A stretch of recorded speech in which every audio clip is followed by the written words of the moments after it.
Hello and welcome back. हम कर रहे हैं सिस्ट्रेली का 6th edition chapter number 2 biological perspective और आज हम करने वाले हैं पार्ट 5 जिसमें हम पढ़ेंगे न्यू नर्वस सिस्टम के बारे में। इससे पहले हमने ब्रेन के बारे में समझा था और आज हम थोड़ा सा नर्वस सिस्टम के बारे में देखेंगे। I hope you are making notes with me because ये आपकी फाउंडेशन बुक है and it is going to help you out in all the entrance exams, right?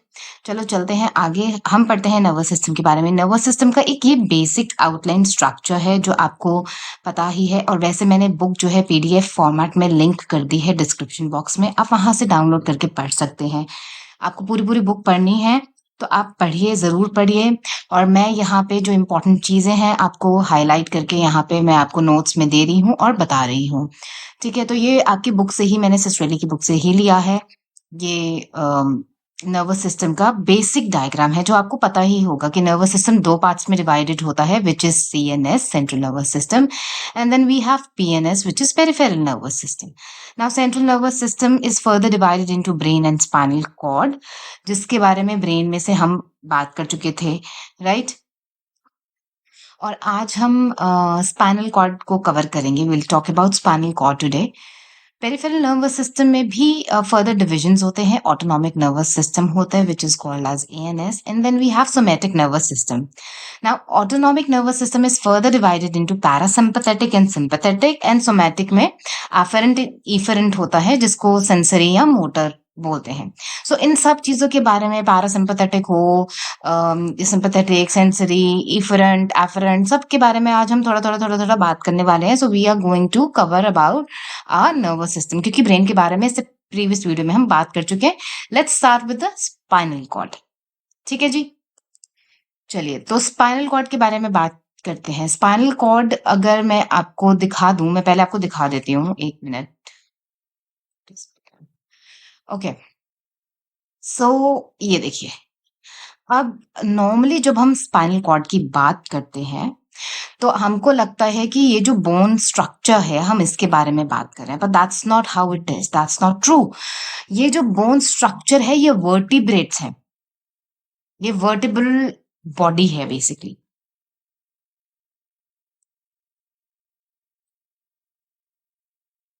Vertebral body, ठीक है। तो ये जो बोनी स्ट्रक्चर है ये हम एक्चुअली, हमारी वर्टिब्रेट्स होते हैं जैसे आपको पता ही होगा, 33 होते हैं ये, ठीक है। I am just telling you. तो ये वर्टिब्रल बॉडी और 33 हमारे वर्टिब्रेट्स होते हैं। इसके अंदर ये जो आपको स्ट्रक्चर दिख रहा है ना, रेड कलर का और ये ग्रीन सा जो आपको दिख रहा है, सो ये जो स्ट्रक्चर है इसको बोलते हैं, ये बंडल ऑफ नर्व फाइबर्स है जिसको हम न्यूरॉन्स बोलते हैं। इसी का जो आपको यहाँ पे दिख रहा है ये जूम्ड वर्जन है, ठीक है। सो यहाँ पे अब हम देखते हैं कि स्पाइनल कॉर्ड के बारे में वो क्या कह रहे हैं। वो कह रहे हैं कि दो एरियाज होते हैं स्पाइनल कॉर्ड में, एक लाइटर आउटर सेक्शन होता है और एक डार्क इनर सेक्शन होता है, जैसे कि आप यहाँ पे देख सकते हैं। देखिए ये जो बटरफ्लाई शेप में आप देख रहे हो ना, दिस इज बटरफ्लाई शेप का, ठीक है। This is your darker inner section. ये क्यों डार्क है, अंदर वाला क्यों लाइट है, ये सब हम अभी समझेंगे, ठीक है जी। तो the outer section appears to be white because and inner section seems to be gray. अगर आप इसको कट करके, मतलब एनाटमी में देखेंगे तो आउटर सेक्शन क्यों है grey, because it is composed of myelinated axons and nerves which appears white. तो जो आउटर सेक्शन है, this is the outer section, ये वाइट इन कलर है, ठीक है। And this is the inner section, this appears gray in color. Inner section is mainly composed of cell bodies of neuron, which appears gray. Inner body appears gray because of the cell body of the neuron.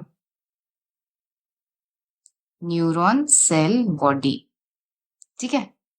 आप अपनी register में जहाँ पे आप अपने notes बना रहे हैं, प्लीज इस तरीके से डायग्राम बना लेना। और अगर आपको लगता है कि डायग्राम नहीं बन रहा मुझसे, ये वर्टिब्रल बॉडी वाला बनाने की जरूरत नहीं है, ठीक है। ये बटरफ्लाई वाला ये डायग्राम जो है ये बना लेना। और अगर आपको लग रहा है कि मुझसे ये नहीं बन रहा है, then you can have a cut out also, paste कर लेना, ठीक है। Now the purpose of the outer section is to carry message from body up to the brain and brain से वापस body की तरफ। तो वो बोल रहे हैं कि ये जो outer section आपको दिख रहा है, जो कि white in color आपको लग रहा है, ठीक है? ये क्या करता है ब्रेन तक, अब हमारा आपको पता है कि लाइक ऐसे ब्रेन है और वहीं से स्पाइनल कॉर्ड है। तो ब्रेन से मैसेज बॉडी के लेके जाता है और बॉडी से मैसेज ब्रेन को देता है। ठीक है? ये इसका काम है। एक तरीके से फंक्शन आप कह सकते हैं। I hope this is clear. इतने में तो कुछ नहीं है। ठीक है? The inside section is primitive sort of brain. इसको इनसाइड जो सेक्शन है इसको प्रिमिटिव सॉर्ट ऑफ ब्रेन भी बोल सकते हैं। क्यों बोल सकते हैं? क्योंकि ये क्या करता है, this part of the spinal cord is responsible for certain reflexes जो कि बहुत फास्ट और लाइफ सेविंग रिफ्लेक्सेस होते हैं। जैसे कि मान लो आप कोई हॉट पैन टच कर रहे हो, इनसाइड सेक्शन ऑफ द उसका की बात करें, इनसाइड सेक्शन मतलब दिस बटरफ्लाई वाला ग्रे एरिया जहाँ पे न्यूरॉन की सेल बॉडी होती है। ठीक है?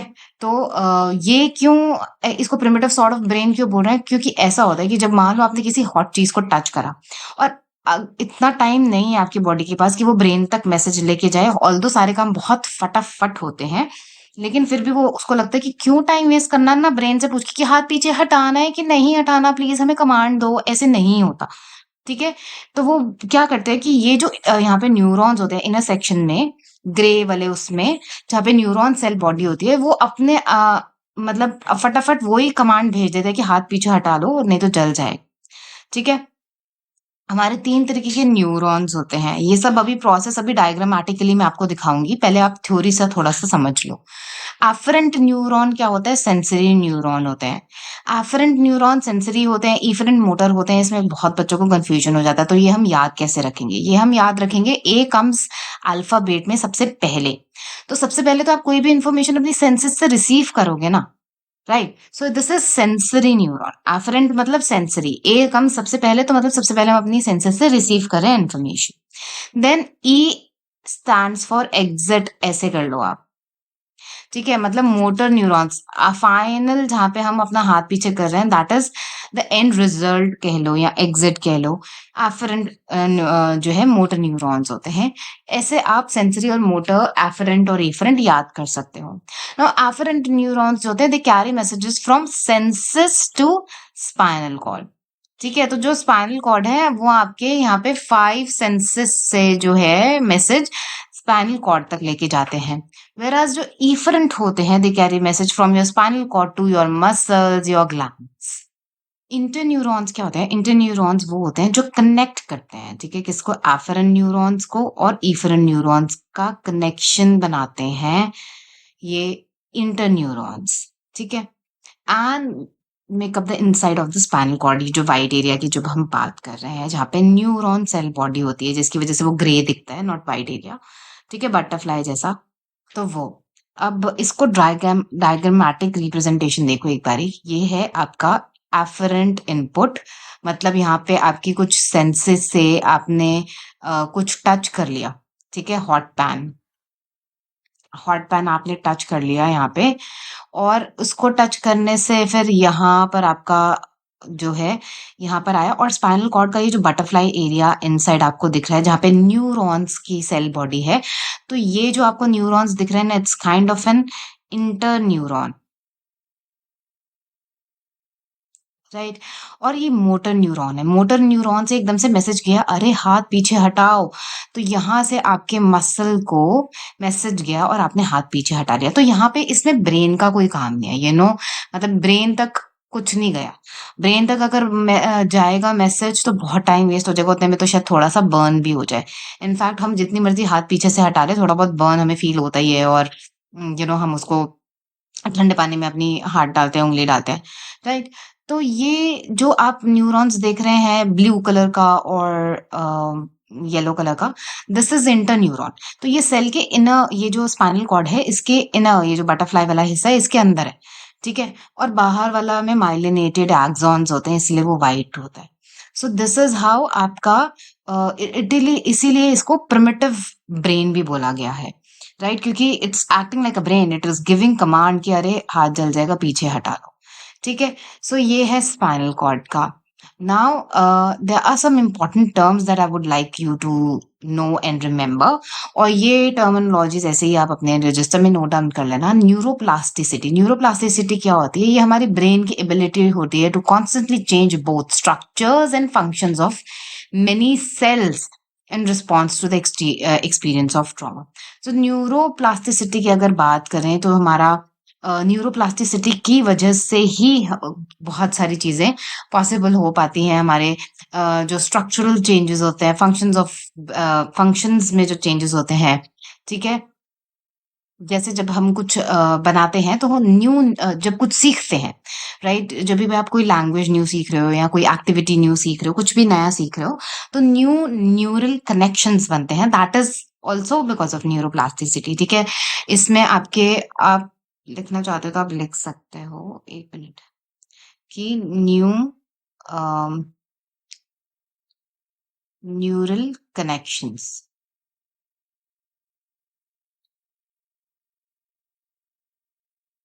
ठीक है? न्यू न्यूरल कनेक्शंस बनते हैं। न्यूरोजेनेसिस क्या होता है? Neurogenesis is the formation of new neurons. पहले ऐसे माना जाता था कि एक बार ही एक न्यूरॉन मर गया, डेड हो गया, तो न्यूरॉन्स कभी भी दोबारा नहीं बनते बॉडी में, ठीक है? बट अब रिसर्चेस आ रही हैं काफी सारी, तो उसमें ये पता चला है कि न्यूरॉन्स की न्यू फॉर्मेशन हो सकती है। प्राइमरीली जितने भी हमारे बॉडी में न्यूरॉन्स है ना, हमारे ब्रेन में जो न्यूरॉन्स है, वो प्रीनेटल डेवलपमेंटल स्टेज पे, प्रीनेटल मतलब प्रेगनेंसी के दौरान, ठीक है, डेवलप हो जाते हैं and may also occur lesser level at some brain during adulthood, मतलब थोड़ा बहुत एडल्टहुड में, और प्रीनेटल के बाद पोस्ट नेटल में भी समटाइम्स वो बोलते हैं कि 4-5 साल तक भी डेवलप होता है ब्रेन, ठीक है?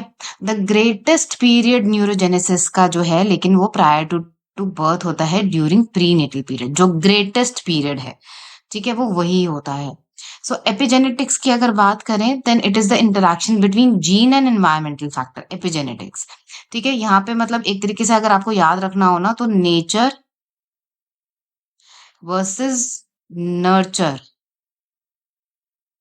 की जो डिबेट है ना, वो ये एपिजेनेटिक्स है, ठीक है? एपिजेनेटिक्स में बोलते हैं कि भाई जीन अपना रोल प्ले कर रहा है और एनवायरमेंटल फैक्टर्स भी अपना रोल प्ले कर रहे हैं to influence genetic activity. Environmental factors जैसे क्या होते हैं, जैसे हमारी डाइट, क्योंकि आपको पता है बहुत सारे आपके न्यूरोट्रांसमीटर्स ना आपके गट में बनते हैं, दैट इज वाई आपके गट को वो एक सेकंड ब्रेन की तरह भी बोलते हैं। जो आपको फीलिंग्स जिसको बोलते हैं ना इंट्यूशन वगैरह, गट फीलिंग, आपने वर्ड सुना होगा ना, गट फीलिंग, ठीक है? मेरी गट फीलिंग ऐसे कह रही है। सो गट, आपकी जो गट है, जो आपकी इंटेस्टाइन है, वहां पे आपके सारे न्यूरोट्रांसमीटर्स बहुत सारे बनते हैं। तो इसलिए whatever you eat, it is going to impact your mental health for sure. आपके लाइफ एक्सपीरियंसेस तो इम्पैक्ट करते ही करते हैं, प्लस आपकी फिजिकल सराउंडिंग्स भी, ठीक है? स्ट्रेसफुल सराउंडिंग्स है, काम है, या किस तरीके के आप फिजिकल सराउंडिंग्स में रहते हैं। और फिजिकल सराउंडिंग्स में आपका एनवायरनमेंट वैसे भी आ जाता है, जैसे डिप्रेशन उन लोगों को बहुत ज्यादा होता है जिनको सनलाइट नहीं मिलती, ठीक है? जो ठंडी जगह पे रहते हैं, सनलाइट नहीं मिलती, तो वहां पे उन लोगों को डिप्रेशन होने के चांसेस हाई होते हैं। सो फिजिकल सराउंडिंग्स में ये सब चीजें भी आती हैं, स्ट्रेस लेवल्स भी आते हैं, ठीक है? तो ये कुछ फ्यू टर्म्स थी, ये आप नोट डाउन कर लेना अपने रजिस्टर में। Now let's talk about peripheral nervous system. हमने नर्वस सिस्टम पढ़ा था, नर्वस सिस्टम में दो डिविजन्स थे, सेंट्रल नर्वस सिस्टम जिसमें ब्रेन और स्पाइनल कॉर्ड थी, और दोनों चीजें हमने कवर कर ली हैं। Now we gonna talk about peripheral nervous system. ना पेरिफेरी का क्या मतलब होता है? Edges of the centre something. देखो, सेंट्रल नर्वस सिस्टम को सेंट्रल नर्वस सिस्टम इसलिए कहते हैं क्योंकि ब्रेन और स्पाइनल कॉर्ड हमारे सेंटर में ही आ जाते हैं, बिल्कुल, जब इंसान के, ठीक है? लेकिन उसके हाथ और पैर तो अलग होते हैं। सो हाथ पैर जो है वो पेरीफेरी में आ जाते हैं। पेरीफेरी मतलब एजेस ऑफ द सेंटर, जो किनारे हैं, ठीक है? So PNS is made up of all the nerves and neurons that are not contained in brain and spinal cord. तो ऐसे न्यूरॉन्स जो हमारे ब्रेन और स्पाइनल कॉर्ड में नहीं है, उनसे बना है हमारा peripheral nervous system. Now this system allows brain and spinal cord to communicate with sensory systems and enable the brain and spinal cord to control muscles, glands और sensory।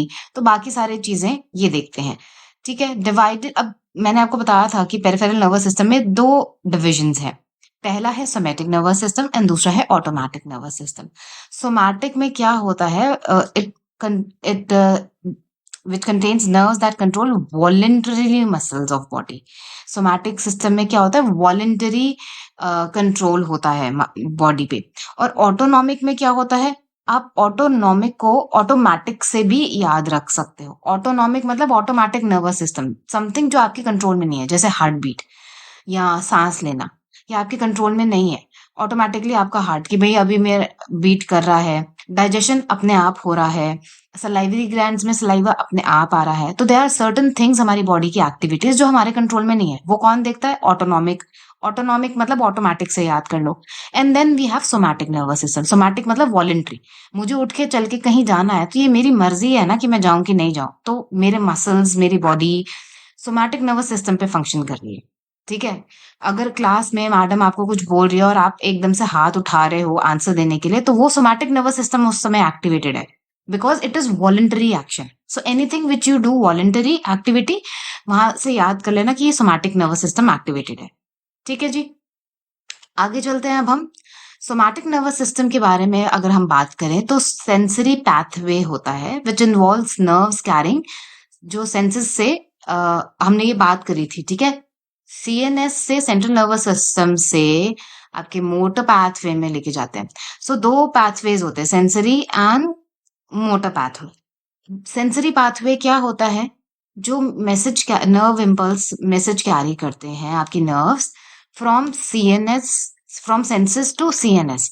सेंसेस मतलब जो आपके 5 सेंस ऑर्गन्स हैं वहां से information लेते हैं और सेंट्रल नर्वस सिस्टम को देते हैं, जिनको एफरेंट न्यूरॉन्स कहा जाता है। मोटर पाथवे क्या होता है? जो सेंट्रल नर्वस सिस्टम से इंफॉर्मेशन लेते हैं और आपके मसल्स या ग्लैंड बॉडी में जहां तक भी पहुंचाना है उसको पास ऑन करते हैं। ठीक है, ये मैंने आपको एक एग्जांपल से भी समझाया था। मैंने आपको बताया था कि जैसे आपने किसी हॉट पैन को टच करा है, तो सबसे पहले तो सेंसरी जो आपके फिंगर टिप्स पे स्किन रिसेप्टर्स होते हैं, वहां से वो हीट आपको महसूस होगी और ये मैसेज जाएगा। तो सेंसरी पाथवे से मैसेज जाएगा कि अरे तुमने कुछ बहुत गर्म छू लिया, हाथ पीछे करो। और वो जो हाथ पीछे करने वाला एक्शन है, that is motor pathway.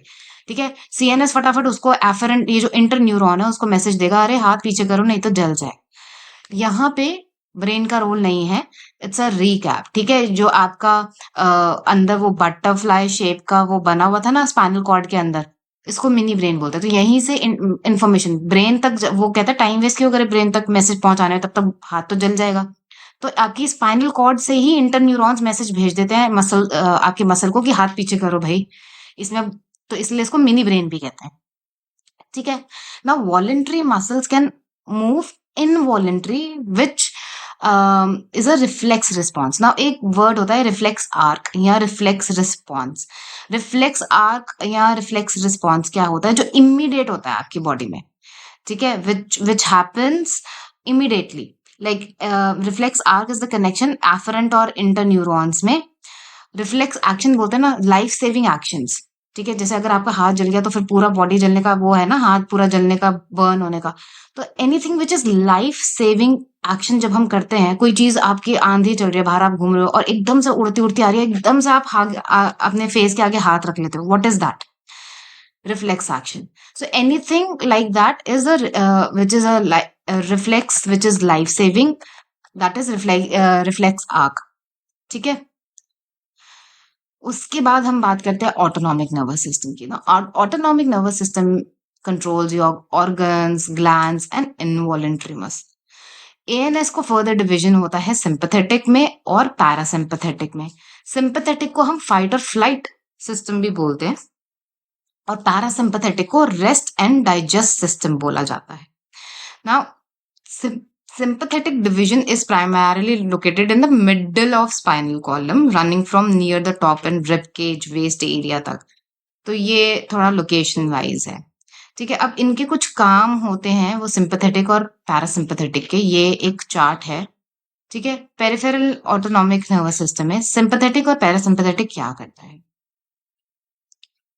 Now जो सिंपैथेटिक नर्वस, पैरासिम्पैथेटिक आप पैराशूट से, मैंने तो पैराशूट से याद किया था। जैसे पैराशूट से हम अगर आ रहे हैं तो लहराते लहराते आ रहे होते हैं ना नीचे, बिल्कुल।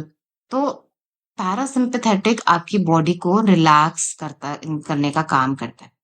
और सिंपैथेटिक जो है उसको फाइट एंड फ्लाइट क्यों बोलते हैं? क्योंकि जब हम किसी स्ट्रेसफुल सिचुएशन में होते हैं या कुछ ही इमरजेंसी सिचुएशन में होते हैं, तो हमारी बॉडी में सिंपैथेटिक नर्वस सिस्टम एक्टिवेट हो जाता है। सिंपैथेटिक क्या करता है, हमारी बॉडी में क्या चेंजेस लाता है? सबसे पहले हमारे प्यूपिल डायलेट हो जाते हैं ताकि और ज्यादा लाइट हमारे आंखों में जा सके और हम कहीं फिसले नहीं, कहीं चोट ना खाएं और ज्यादा इन्फॉर्मेशन गेन कर सके। और अगर हम भाग रहे हैं, मान लो आपके पीछे कुत्ता पड़ गया और आप भाग रहे हो, तो एकदम से आपकी बॉडी का फाइट एंड फ्लाइट वाला रिस्पॉन्स एक्टिव हो जाएगा। तो या तो आप सिचुएशन से लड़ो, फाइट करो, उसके लिए भी आपको अपने हाथों पैरों में जान चाहिए, और नहीं तो आप भागो, उसके लिए भी जान चाहिए। तो दोनों ही केसेस में फाइट और फ्लाइट में सिंपैथेटिक नर्वस सिस्टम क्या करता है, आपकी आंखों के प्यूपिल को डायलेट कर देता है, आपकी सलाइवा को रोक देता है, आपका मुंह सूखने लगता है क्योंकि उसको लगता है यहाँ एनर्जी वेस्ट मत करो भैया, अभी सलाइवा की टाइम नहीं है। ब्रोंकाई और ज्यादा बढ़ जाते हैं ताकि आप जल्द और इनहेल कर सको, ऑक्सीजन और ज्यादा ले सको। आपका हार्ट बीट फटाफट फटाफट ब्लड पंप करता है हाथों और पैरों में, ठीक है। और कई बार क्या होता है कि ये आपके हाथों और पैरों में ब्लड पंप करता है या और ऑर्गन्स में, क्योंकि उसको लगता है आपको भागना है, ये फाइट और फ्लाइट की सिचुएशन है, रन। और even if you want to fight तो यू नीड हाथ पैर में जान।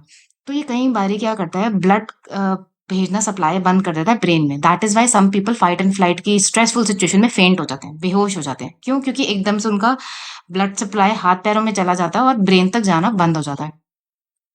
देन आपका जो सिस्टम है, डाइजेशन है, वो स्लो हो जाएगा। स्लो क्यों हो जाएगा? क्योंकि वहां पे भी एनर्जी बर्न हो रही है और उसको लगता है कि भैया अभी फाइट एंड फ्लाइट की, अभी तो जान पे बनाई है, डाइजेशन बाद में देखेंगे, ठीक है। फिर आपकी जो उस समय ब्लैडर वगैरह, आपको सुसु नहीं आएगी, पॉटी नहीं आएगी, कुछ इस तरीके का आपको फील नहीं होगा, तो वो स्टिमुलेशन भी बंद हो जाता है। तो इसीलिए इसको बोलते हैं सिंपैथेटिक को सिंपैथेटिक नर्वस सिस्टम, ठीक है, को बोलते हैं हम fight and flight response. Fight and flight कि भाई अगर आपने लड़ना है तो लड़ो, भागना है तो भागो, but you need energy for that. और वहीं जब वो सिचुएशन ओवर हो जाती है and we want to chill, we want to relax, अभी फालतू में जान बच गई, अभी तो हम अपने घर में आ गए और वो पागल डॉगी बाहर ही है ना, तो हम चलो जी, हम हमें कोई काटा वाटा नहीं डॉगी ने, ऐसा हो गया, बच गया। तो अब बॉडी कहेगी कि चलो वापस सब चीजों को नॉर्मलाइज करते हैं क्योंकि सिचुएशन अंडर कंट्रोल है। वापस से आपके कॉन्ट्रैक्ट हो जाएंगे, प्यूपिल्स नॉर्मल साइज पे आ जाएंगे, सलाइवा शुरू हो जाएगा, डाइजेशन शुरू हो जाएगा, हार्ट रेट स्लो डाउन होना शुरू हो जाएगी।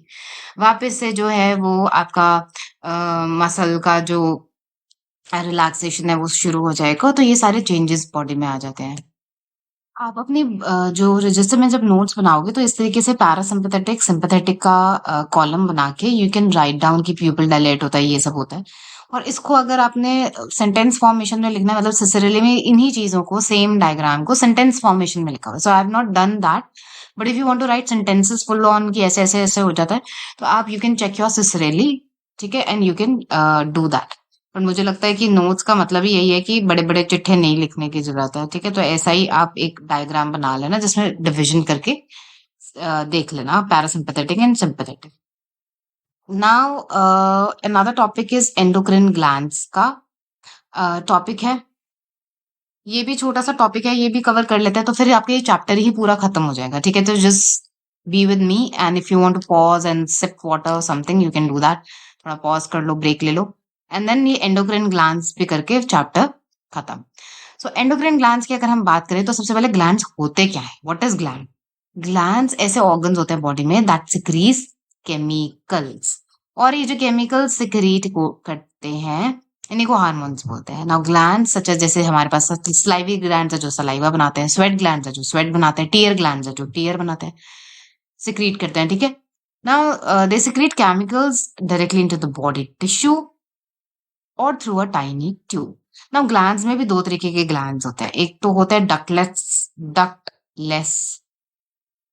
डक्टलेस ग्लैंड्स और एक होते हैं डक्ट वाले ग्लैंड, ठीक है। ये तो हमने बचपन में साइंस में सबने पढ़ा ही है। सो डक्ट वाले जो होते हैं वो थ्रू डक्ट्स, जैसे हमारे पास टीयर डक्ट्स होती है, स्वेट के लिए डक्ट्स होते हैं, दैट इज वाई वो स्किन पे स्वेट आता है। सलाइवरी डक्ट्स हैं, वो हमारे माउथ में डायरेक्टली सलाइवा आता है। कुछ ऐसे ग्लैंड्स हैं जो डक्टलेस हैं, जिनकी डक्ट्स नहीं होती, उनको बोलते हैं एंडोक्राइन ग्लैंड्स, ठीक है। They have no ducts and they secrete chemicals directly into the blood stream. जो भी केमिकल भेजना है ना वो डायरेक्टली ब्लड स्ट्रीम में ही जाता है। And these chemicals secreted by दो जो केमिकल्स ये सिक्रेट करते हैं डायरेक्टली ब्लड स्ट्रीम में, उसको बोलते हैं हार्मोन्स। ठीक है जी। Now these hormones flow into the blood stream and carry messages to the target organ. तो होता ये है कि ये ब्लड स्ट्रीम में से मतलब बहते हुए ऐसे जाते हैं और टारगेट ऑर्गन को हिट करते हैं। ब्लड उनको कैरियर का काम करता है, मतलब लेके जाने का काम करता है टारगेट ऑर्गन तक। The molecules of these hormones then fit into receptor site. जैसे हमने पढ़ा था ना कि न्यूरॉन में वो डेंड्राइट्स के ऊपर ऐसा रिसेप्टर लगा होता है और न्यूरोट्रांसमीटर वहां पे आके ऐसे फिट हो जाते हैं।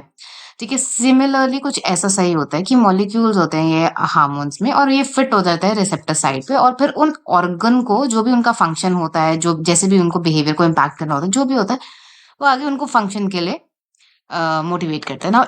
Endocrine communication is generally slower होती है। ठीक है, because it takes time. Hormone को ब्लड में से ऐसे फ्लो करके ट्रैवल करके फिर टारगेट ऑर्गन पे हिट करने में टाइम लगेगा। एंड द हार्मोन्स जो इफेक्ट करते हैं हमारे बिहेवियर को, हमारे इमोशंस को, चाहे वो स्टिमुलेट करे muscles, organs, other glands of the body. तो हार्मोन्स मतलब हमारे बॉडी को इम्पैक्ट करते हैं, ऑर्गन्स को, मसल्स को, सब चीज को इम्पैक्ट करते हैं। नाउ पिट्यूटरी एक ग्लैंड है जिसके बारे में हम बात करने वाले हैं। लोकेशन इसकी अगर हम बात करें तो जस्ट बिलो द ब्रेन है and it is connected with hypothalamus. अगर आपने ब्रेन वाला वीडियोस देखे हैं तो आपको पता होगा मैं क्या बात कर रही हूँ। ठीक है, नाउ मास्टर ग्लैंड कहते हैं इसको। This is known as master gland. तो ये एक इम्पॉर्टेंट चीज है याद रखने के लिए कि अगर कभी पूछे कि मास्टर ग्लैंड कौन सा है तो पिट्यूटरी होता है। क्यों मास्टर ग्लैंड है? क्योंकि this one gland controls and influence all other endocrine glands. That is why this is the master gland. Pituitary secrete करते हैं सेवरल हार्मोन्स, एक आध हार्मोन्स नहीं, सेवरल हार्मोन्स, जिसमें से ग्रोथ हार्मोन भी होता है जो कंट्रोल और रेगुलेट करता है increase in size of the children from infancy तो एडल्टहुड। तो जो उनका हाइट बढ़ता रहता है, बढ़ता रहता है, और एक हद तक, एक टाइम तक बढ़ता है, वो उनका जो हाइट बढ़ता है। ठीक है, 6 इंचेस है, 6'1" है, 6'2", 6'5", वट एवर।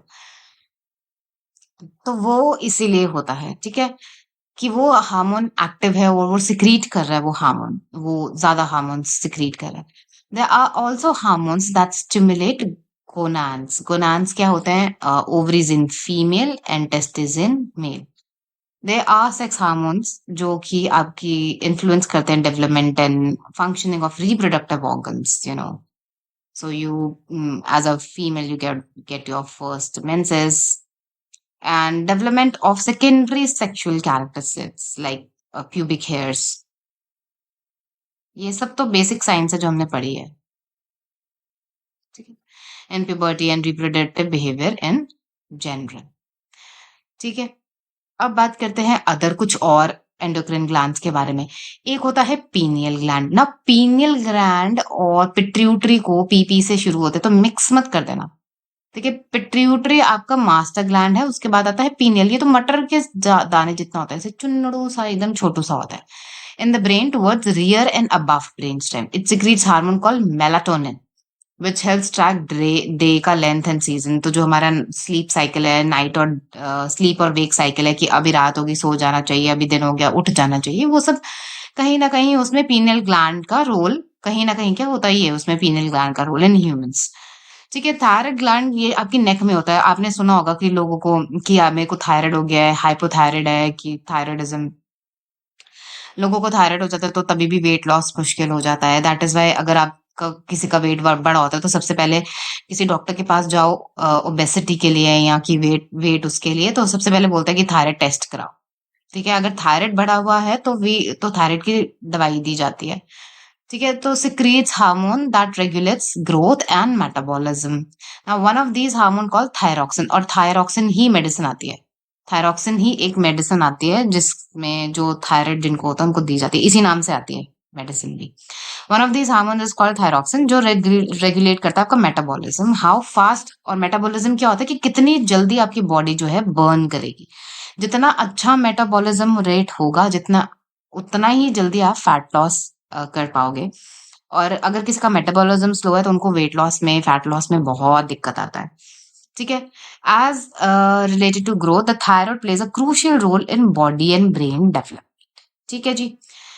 मतलब सिंपल सिंपल है कि थायराइड जो है बॉडी और ब्रेन डेवलपमेंट भी हेल्प करता है, इसमें तो ऐसा समझाने वाला कुछ है नहीं, ठीक है। गोनाड्स की अगर बात करें तो इसको सेक्स ग्लैंड्स भी बोलते हैं। ओवरीज फीमेल्स में होती है, टेस्टिस मेल्स में होती है, ये हम बात कर चुके हैं। Regulates your behaviour and reproduction करता है। Sexual behaviour is also affected by psychological factors, ठीक है, ये भी एक पॉइंट है। हम एनिमलिस्टिक नहीं है इन नेचर, हमारे एनिमल इंस्टिंक्ट नहीं है कि अरे हमारे अंदर ये हार्मोन सिक्रीट हो रहे हैं, ये एक्टिव हो रहा है और अभी like we need to have bang bang, ठीक है। So what we need to do is कि हमारा कहीं ना कहीं साइकोलॉजिकल फैक्टर, सेल्फ कंट्रोल और मोरालिटी, बहुत सारे चीजें हैं जो रोल प्ले करती हैं। बट अभी हम क्योंकि बायोलॉजिकल एस्पेक्ट पे बात करें, then gonads yes they are sex glands.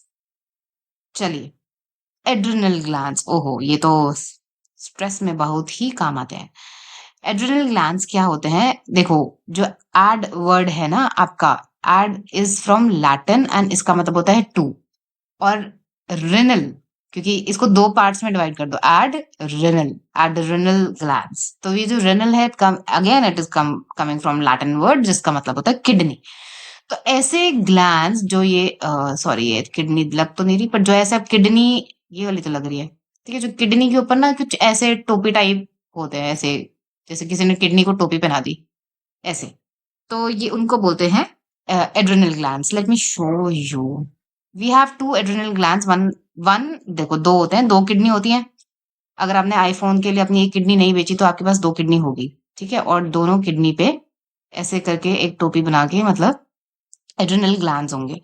So each adrenal gland is divided into two section, adrenal medulla and adrenal cortex. Cortex बाहर वाला हिस्सा होता है, medulla अंदर वाला। Let me show you this. ठीक है, ये हमारा किडनी जी है, दो दो हैं इसके पास, तो चलो आईफोन तो इसने नहीं लिया शायद। Left adrenal gland and right adrenal gland, ठीक है। ये आपको टोपी जैसा दिख रहा है ना, किडनी को टोपी पहना दिया। अंदर वाला जो हिस्सा है that is this is medulla, और बाहर वाला जो हिस्सा है इसको बोलते हैं कॉर्टेक्स, ठीक है। वैसे देखा जाए तो कॉर्टेक्स वर्ड वर्ड भी ना आपका लैटिन वर्ड से ही आया है, और जिसका मतलब होता है आउटर कवरिंग या शेल, ठीक है। सो कॉर्टेक्स जहां पे भी, जैसे आपका सेरेब्रल कॉर्टेक्स भी होता है, तो उसका मतलब क्या है कि जो आपका ब्रेन है उसकी आउटर कवरिंग, ठीक है। ऐसे ही एड्रिनल कॉर्टेक्स है, तो जहां पे भी कॉर्टेक्स वर्ड आएगा मतलब आउटर कवरिंग की बात हो रही है। एड्रिनल मेड्यूला मैंने आपको बता दिया, ये देखो दिखाई देती है फिर से, ठीक है। अंदर का हिस्सा ये मेड्यूला है और बाहर की जो आउटर कवरिंग है दिस इज कॉर्टेक्स। तो वो कह रहे हैं कि जो मेड्यूला है वो रिलीज करता है epinephrine and norepinephrine, the very famous hormones when people are under stress. जब हम स्ट्रेस में होते हैं तो एड्रिनल मेड्यूला आपका सिक्रीट करता है बॉडी में एपिनेफ्रिन एंड नॉर एपिनेफ्रिन, जो कि सिंपैथेटिक अराउजल लेकर आता है, ठीक है, जिसके बारे में हमने बात करी थी। एड्रिनल कॉर्टेक्स की अगर बात करें, जो बाहर वाली आउटर कवरिंग है, it produces more than 30 different hormones, ठीक है, called corticoids. Corticoids are also called steroids that regulate salt intake आपकी बॉडी में, ठीक है, and help initiate and control stress reactions. It also provides a source of sex hormones in addition to those provide by the gonads. तो क्योंकि ये 30 different hormones बना रहा है, उसमें से एक के बारे में हमने आपको बताया कॉर्टिकॉइड्स, लेकिन ऑफ कोर्स कहीं ना कहीं ये सेक्स हार्मोन में भी करता है, स्ट्रेस रिएक्शन में तो है ही। कॉर्टिसोल होता है, कॉर्टिसोल जो होता है वो आपका स्ट्रेस हार्मोन होता है। An important of these adrenal hormone is cortisol, ठीक है, which releases when body experiences stress. और वो स्ट्रेस किसी भी तरीके का होता है, फिजिकल भी हो सकता है, साइकोलॉजिकल भी होता है। फिजिकल स्ट्रेस मतलब जैसे किसी ने मारपीट दिया, लड़ाई वड़ाई हो गई, एक्सीडेंट हो गया, कोई इंजरी हो गई, वैसा। और साइकोलॉजिकल स्ट्रेस तो भाई बॉस ने कुछ सुना दिया, आज तो मैम ने कुछ डांट दिया, पेपर अच्छा नहीं गया, ये मार्क्स अच्छे नहीं आए, मेरे मनपसंद कॉलेज में एडमिशन नहीं हुआ, ये हो गया, बेस्ट फ्रेंड से लड़ाई हो गई, ब्रेकअप हो गया, व्हाटएवर, ठीक है, साइकोलॉजिकल स्ट्रेस। कॉर्टिसोल जो है it is very important because ये रिलीज करता है glucose into the blood stream during the stress, which provides energy to the brain itself and the release of fatty acids from the, जिनको वैसे बहुत ज्यादा stress होता है ना, उसके उसकी वजह से भी वेट गेन होता है, वैसे इसीलिए होता है।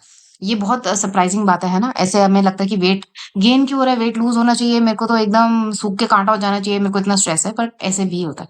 कॉर्टिसोल आपकी बॉडी में इतना रिलीज करता है कि वो फैटी एसिड्स रिलीज करता है, फैट स्टोर करके स्ट्रेसफुल सिचुएशन में क्या होता है कि फैट स्टोर कर लेती है आपकी बॉडी। उसको लगता है कि अरे पता नहीं कल को क्या होगा और मुझे अपना ही तोड़-तोड़ के बॉडी को खाना पड़ेगा, फैट खाना पड़ेगा, तो फैट स्टोर कर लो जितना स्टोर कर सकते हो। तो फैट स्टोर कर लेती है। ठीक है? एंड हाँ, मैं क्या बता रही थी, ये ग्लूकोज़ वाला ना ब्लड स्ट्रीम में रिलीज़ करती है। Red cells and fatty acids from the cell that provide muscle energy with energy उसको देते हैं। सो ये कॉर्टिसोल का रोल होता है। तो stress is very, very bad for your health. और अगर आपने 12th पढ़कर आए हो, तो आपने तो स्ट्रेस का पूरा चैप्टर पढ़ा ही होगा यार, मतलब जिसमें हमने 3 सीज़ भी पढ़े थे ना कुबासा की थ्योरी का, स्ट्रेस रेजिस्टेंट। एनीवेज़, तो ये आपका चैप्टर मेरे हिसाब से तो खत्म हो गया, चैप्टर नंबर 3। अगर कोई भी डाउट है, just ask me in the comment section and I will answer you. और प्लीज़ जो मैं कम्युनिटी पोस्ट में क्वेश्चंस डालती हूँ सॉल्व किया करो, MCQs, it will help you. और मैं तो पढ़ा ही रही हूँ, और बाकी मैंने डिस्क्रिप्शन बॉक्स में आपको लिंक दे दिया है पीडीएफ का, वहाँ से भी you can give it a read. ठीक है? और दैट्स इट। मिलते हैं आपसे नेक्स्ट चैप्टर के साथ नेक्स्ट वीडियो में। Till then keep learning, keep revising, keep supporting. Bye.